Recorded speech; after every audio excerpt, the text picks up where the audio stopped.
La ville qui refusait de mourir.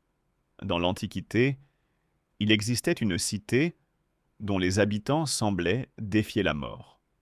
Chaque fois qu'elle était détruite, elle renaissait, incendiée, pillée, rasée jusqu'à ses fondations. Et pourtant, elle revenait toujours. Les ennemis parlaient d'une malédiction, les prêtres d'une protection divine. Mais les voyageurs racontèrent quelque chose de bien plus troublant. Cette ville n'était jamais reconstruite au même endroit. À chaque destruction, les survivants disparaissaient dans la nuit.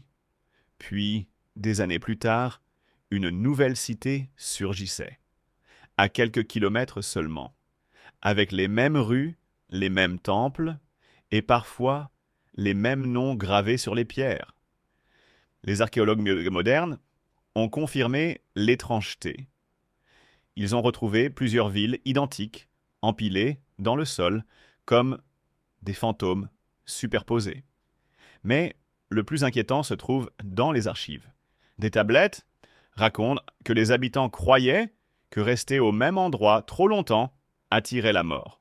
Alors, au moindre signe de catastrophe, ils partaient. Ils emportaient leurs plans, leurs rituels et leur mémoire. Ils ne défendaient pas leur ville. Ils la laissaient mourir, volontairement. Pour eux, une ville n'était pas faite de pierre, mais de souvenirs.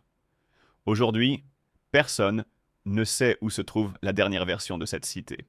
Certains pensent qu'elle a fini par s'arrêter, d'autres croient qu'elle existe encore, quelque part, sous un autre nom. Et une question reste suspendue dans le temps. Et si certaines villes modernes étaient en réalité les héritières de cités qui ont refusé de mourir, mais qui ont juste appris à disparaître? N'oubliez pas de vous abonner.